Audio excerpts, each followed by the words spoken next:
Today we are here with Chace and Jessie, two of the seven from The Boys. How are you guys? Doing good. How are you? Great, Good. man. We can't complain. First off, can you tell us about your characters and who you play? I play A-Train. He is the super speedster who has pushed himself beyond his limits with the help of, this supernatural drug called Compound V.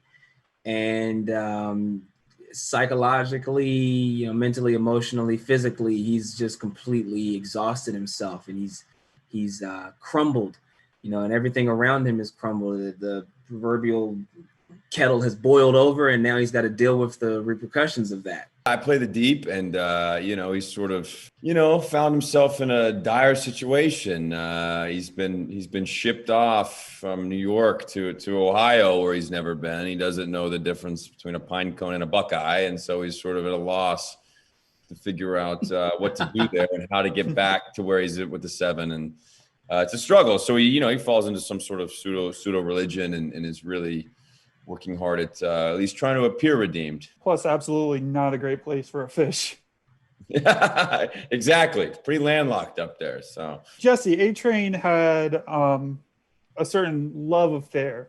Do you think A-Train actually loves Charlotte? No, I think he actually did love her. But the thing about A-Train that we sort of figured out in season 1 is the lengths that he would go to maintain his status and his position in the seven. And even so much as, the woman that he loves or the brother that he cares about, or even himself, his own health is not as important as that status. So he was willing to sacrifice all of those things just to stay rich and famous. All about that paper. All about that paper. Last question. Can you guys each do a 30-second pitch of why people should watch The Boys, specifically season 2? All right, 30-second pitch. Yeah. Well, the narrative of The Boys is different than any other superhero show or movie that had ever existed prior.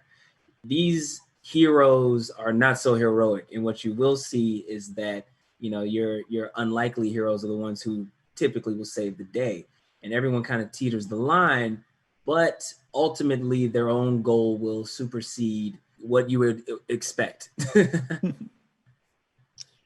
okay, yeah. If you want to see some amazing satire and some real issues shown through the lens of a superhero show, ours is the one to do it with. There's also a lot of good violence, a lot of good action, but it's also a bit sketchy. So some weird things with some dolphins. Yeah, exactly. There's man, with some dolphins, some whales, some lobsters, a whole marine gamut. So you're in for a ride. It's very original and unpredictable. And come check out season 2. Well, thank you guys so much. Thanks, Mike. Thanks, Mike.